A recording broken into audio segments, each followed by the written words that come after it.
Ah, Call of Duty, the franchise that won't ever stop.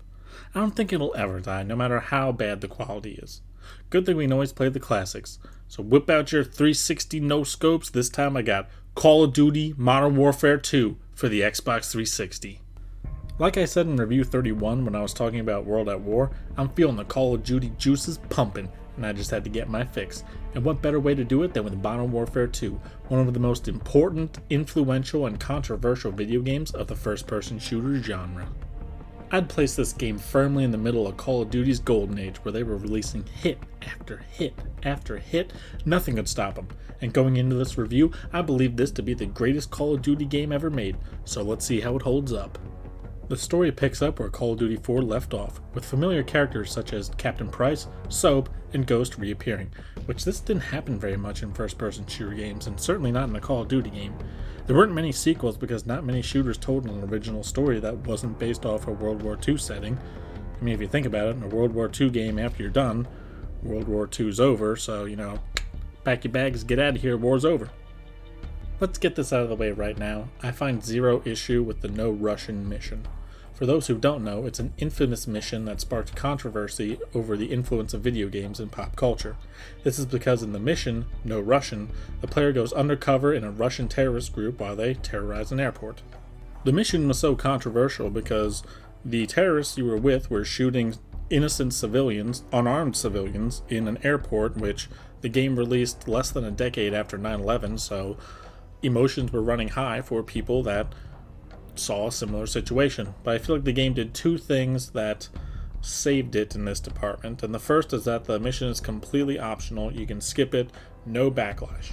Yes, that's right. You don't have to do it. And second, it's not required for you to personally harm any civilians. You can just walk through. You personally do not have to shoot anybody.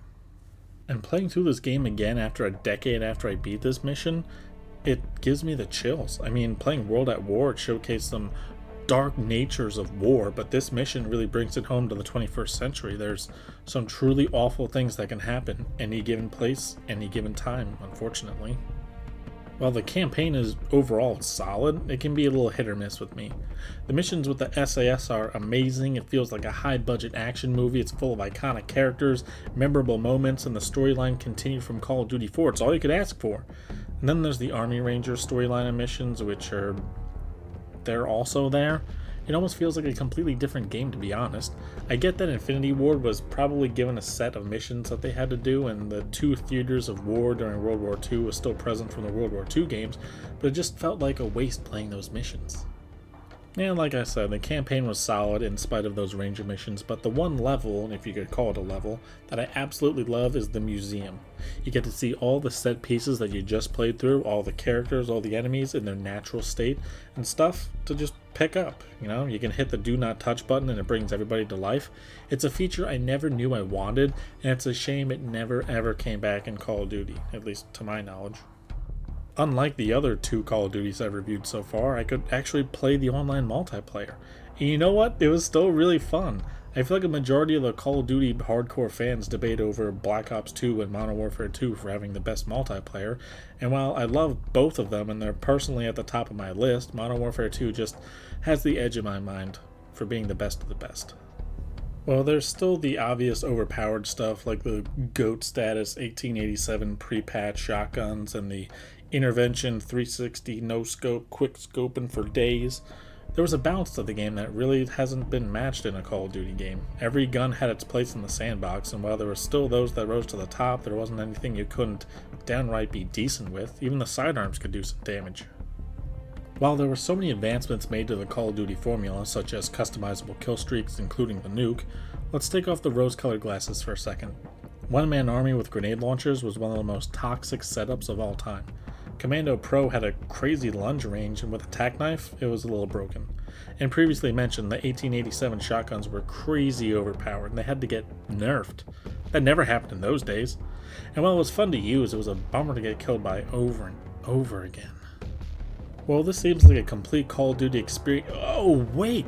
Yeah, Spec Ops! Spec Ops was Infinity Ward's way of competing with Treyarch's Zombies mode from World at War, and while it wasn't quite as replayable as Zombies, it's still an excellent player versus environment experience. There's 5 different levels of Spec Ops, and each one you can set the difficulty when you select them. Some are obstacle courses, others are stealth missions, and some are co-op, some are wave defense. There's really a Spec Ops mission for everyone. I think the most memorable of these is High Explosive, where you have to eliminate juggernauts only using explosive weapons, which is extremely difficult to do on the hardest difficulty, but I did it anyway. There are 2 missions that are strictly co-op, but most of the missions can be played with 2 players, so that just enhanced the experience even more. I think this is really what cemented Call of Duty as a staying force in the first-person genre and not just a 1 or 2 hit wonder. You gotta think up until Modern Warfare 2, the first 3 Call of Duties were World War II and fairly average. Then they made the masterpiece Call of Duty 4, and then they had the also good but slightly less good than Call of Duty 4, World at War. So everyone was wondering what the series would do next. I'm actually putting this at number 2 of games all time that I've reviewed. Mario 3 is such a classic for everyone to play, but Modern Warfare 2 just excels in so many different areas.